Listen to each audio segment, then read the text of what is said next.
नमस्कार, मी मनीषा. तर माझ्या आणखीन एका नवीन व्हिडिओमध्ये तुमचं स्वागत आहे.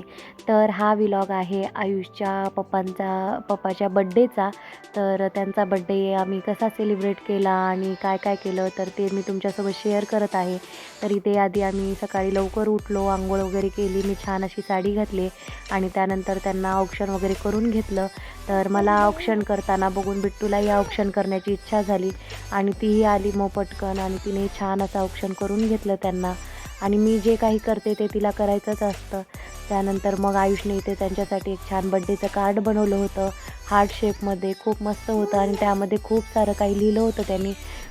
पप्पाविषयीच नाही तर मम्मीविषयी, बिट्टूविषयी, सगळ्यांविषयीच त्यांनी लिहिलं होतं आणि तेच त्याचे पप्पा इथे वाचत आहेत आणि ते सरप्राईज होतं त्यांच्यासाठी. म्हणजे मलाही माहिती नव्हतं की त्यांनी असं काही कार्ड बनवलं आहे ते.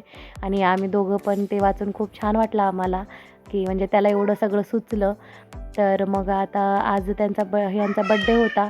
तर बड्डे कसा सेलिब्रेट करावा तर म्हटलं की चला देवदर्शनाने करूया, म्हणजे देवदर्शनाला जाऊया. बड्डेसाठी म्हणजे केक कट करणं, डेकोरेशन करणं, सरप्राईज देणं असं काहीच आयुष्या पप्पांना आवडत नाही. दरवर्षी आम्ही काय करतो, बाहेर डिनरला जातो आणि घरी येतो, बस एवढंच काय ते सेलिब्रेशन असतं त्यांच्या बड्डेचं. पण यावर्षी म्हटलं कुठेतरी बाहेर फिरायला जाऊ मस्त. तर आधी ते CNG वगैरे भरून घेतला आणि निघालो मग आम्ही. तर आम्ही जातो आहे शिर्डीला. तर जुन्नरवरून शिर्डीला जायला 1-2 ते 2.5 तास लागतात. आणि तर सकाळी 9 वाजता निघालो आम्ही. घरून नाश्ता वगैरे असं काही केलं नव्हतं, त्यामुळे मग बाहेरच नाश्ता ते करायचा होता. तर आधी सुरुवातीला आम्ही नाश्त्यासाठी थांबलो होतो. तर नाश्त्याला मग थांबलो आणि खूप सारं काही मागवलं होतं, म्हणजे मुलांसाठी वेगळं, आमच्यासाठी वेगळं. लहान मुलं सोबत असले की खाण्यापिण्याचं फार टेन्शन असतं. तर गेल्या गेल्या आधी बिट्टूनी लॉलीपॉप घेतलं तिच्या आवडीचं. त्यानंतर आम्ही छान असं पोहे मागवले होते आमच्या दोघांसाठी आणि बिट्टूला इडली आवडते त्यामुळे बिट्टूसाठी इडली मागवली होती. आयुषला पुरी आवडते म्हणून पुरी भाजी मागवलं होतं. तर सगळं असं खूप सारा नाश्ता मागवला होता आणि खूप छानही टेस्ट होती त्यांची. तर छान पोटभर असा आधी नाश्ता करून घेतला मी आणि त्यानंतर मग बिट्टूला खाऊ घालायला घेतलं. आणि ते मी तिला खाऊ घालते आणि हे मी ती क्लिप घेत आहेत. तर तिला वाटलं फोटोज काढतायत आणि नेहमीप्रमाणे ती पोज द्यायला तयार आहे इथे. तर मग तेच तिचं पोज देणं चालू होतं.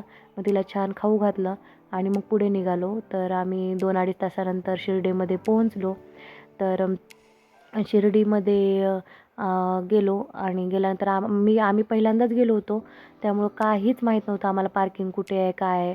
तर मग गाडी वगैरे पार्क केली. त्यानंतर मेडिकलवर थोडं औषध घ्यायचे होते तर ते घेतले आणि त्यानंतर पुढे आलो. तर हा इथे मंदिराचा गाभारा आहे, म्हणजे बाहेरचे साईड. तर कुठे जायचं, कसं जायचं, कुठून जायचं काहीच माहिती नव्हतं. त्यामुळे इथे गार्ड होते बसलेले, तर त्यांना ह्यांनी विचारत होते की कसं जायचं काय. तर गर्दी तर भयंकर होती. मग त्यामुळे आम्ही पास काढले आणि पास काढून मग गेलो.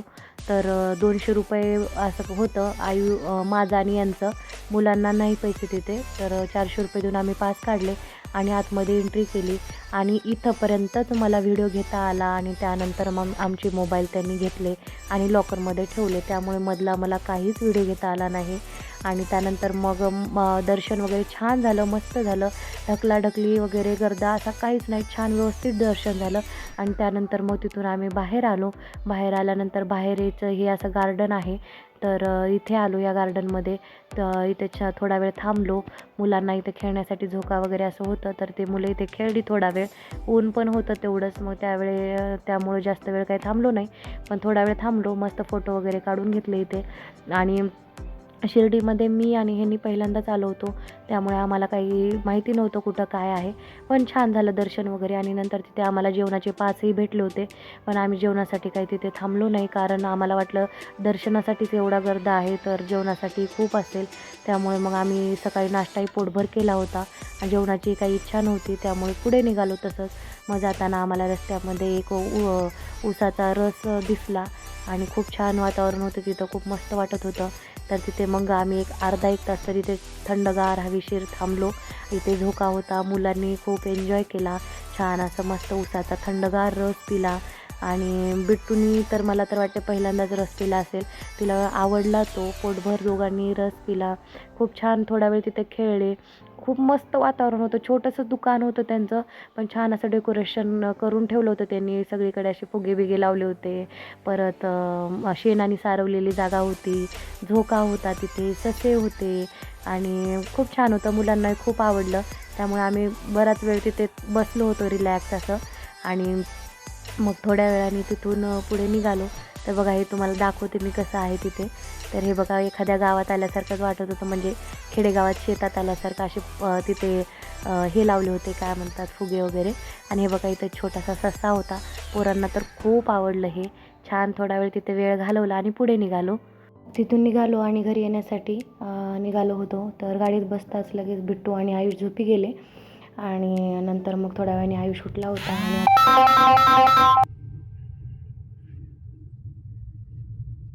त्यानंतर इथं आयुष उठला होता आणि त्याला आणि मला भूक लागली होती थोडीशी, त्यामुळे भेळ घेतली आणि भेळ मी गाडीतच बसून खाल्ली. नंतर मग घरी पोहोचेपर्यंत आम्हाला संध्याकाळ झाली होती आणि मग रात्रीचं जेवण आम्ही बाहेरच केलं. तर हे सर्जा हॉटेल आहे, ते व्हेज नॉनव्हेज दोन्ही भेटतं. तर खूप छान छान होतं ते हॉटेल. आणि तिथे एक विशेष म्हणजे छान तिथली खास गोष्ट, तिथे बैठे पद्धत होती. खाली असे मस्त छोटे छोटे टेबल होते आणि मांडी घालून मस्त कम्फर्टेबल बसता येत होतं. तर लहान मुलांसोबत असं ठिकाण असेल तर खूप छान वाटतं, कारण वरती टेबलवरती बसायचं, मग मुलांना चेअरवरती व्यवस्थित बसता येत नाही, जेवता येत नाही. तर बिट्टू बघा इथे एवढी बसायची सोय असतानाही ती वर टेबलवर चढून बसली होती. मग त्यानंतर छान असं आम्ही बाहेर जेवण केलं आणि मग घरी परतलो. तर हा माझा व्हिडिओ तुम्हाला कसा वाटला नक्की मला कमेंटमध्ये कळवा. आणि माझ्या चॅनलला आणखीनही सबस्क्राईब केलं नसेल तर प्लीज सबस्क्राईब करा. आणि माझा व्हिडिओ पूर्ण बघितल्याबद्दल तुमचे खूप खूप आभार. Thank you for watching. बाय.